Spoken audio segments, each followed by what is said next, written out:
A summer of deadly heatwaves and wildfires has put climate change on the top of the agenda at Canada's snap federal election. The village of Lytton in British Columbia has been used by candidates as a cautionary tale. It took only minutes for Lytton to go up in flames. It was the end of June, and the tiny community in British Columbia had been making headlines worldwide for recording Canada's highest ever temperature of 49.6 C. Mariel Barber remembers it being too hot for words. I was getting up at 4 in the morning to do things outside because you couldn't function in the middle of the day, she said. Other residents were also staying indoors in an effort to keep cool. The streets were quiet, even by Lytton standards. Just 250 people lived in the village, while its surrounding indigenous reserves were home to over 1,000. The picturesque community is located about 260 kilometers northeast of Vancouver, and is the point where two rivers, the Thompson and the Fraser, meet. Residents describe it as being a close-knit community that was steeped in Indigenous history.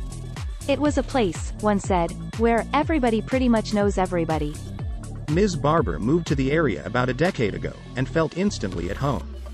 I found a place with these people and was welcomed in many different ways, she said. I call them family. On the day of the fire on the 30th of June, Ms. Barber remembers boiling temperatures and ferocious winds.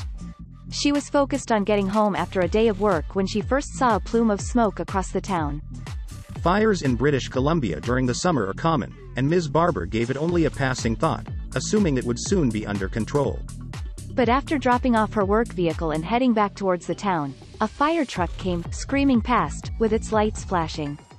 The truck pulled up across the road, blocking her route, and the fire chief warned her that Lytton was ablaze.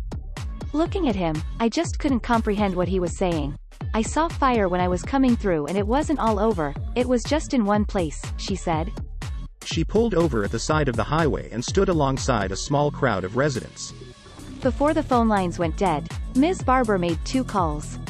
One was to make sure some elderly friends were safe, and the other to ask her landlord to get her cat, who she had shut in the house because of the extreme heat.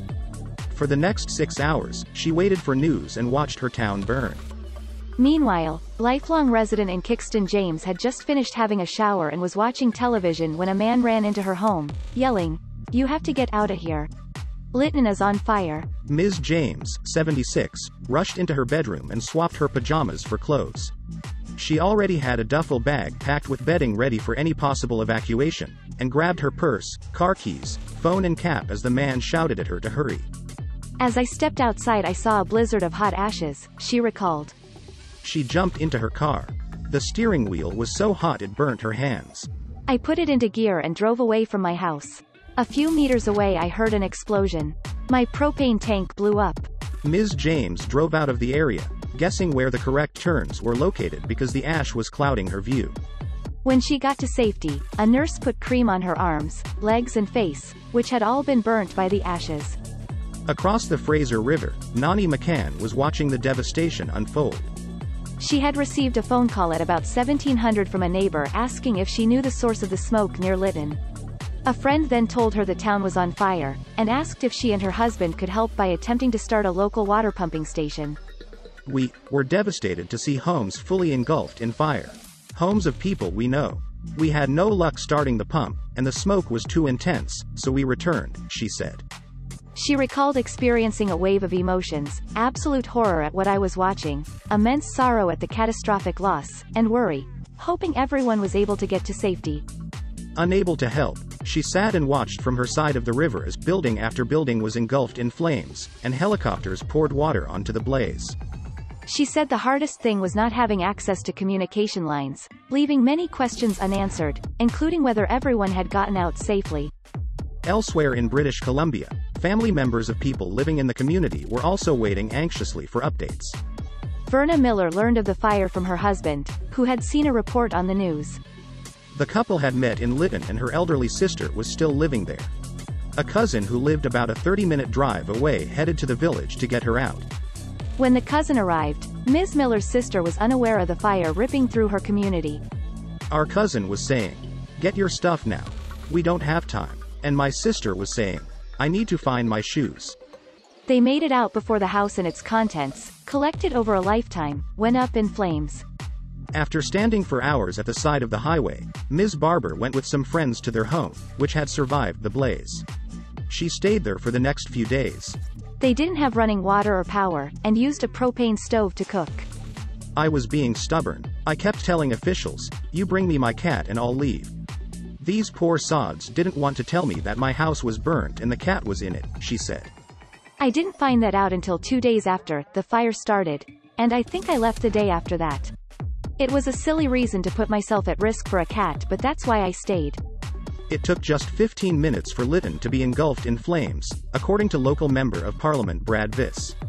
In total, about 90% of the village and many of the reserves around it were completely burned. A couple in their 60s died in the blaze. Brad Viss called it an unprecedented situation, even in our part of the world where wildfires happen on an annual basis. Some of the wildfire first responders that I've been in contact with say they've never seen a community burn to the ground like Lytton did. The record temperatures and subsequent destruction of Lytton have become a focus as Canada prepares to head to the polls for its federal election on the 20th of September. While an investigation into the exact cause is ongoing, Lytton has become, to many, a symbol of the risks of climate change. The cost of inaction, on climate, is the entire town of Lytton being wiped out by a forest fire, warned Jagmeet Singh, leader of the NDP, during national election debate. Heat waves are becoming more likely and more extreme because of human-induced climate change, and hot, dry weather is likely to fuel wildfires. The world has already warmed by about 1.2 C since the industrial era began, and temperatures will keep rising unless governments around the world make steep cuts to emissions. Lytton's displaced community is now looking at how to rebuild, including making the village more resilient to fires and natural disasters, and less dependent on outside energy sources.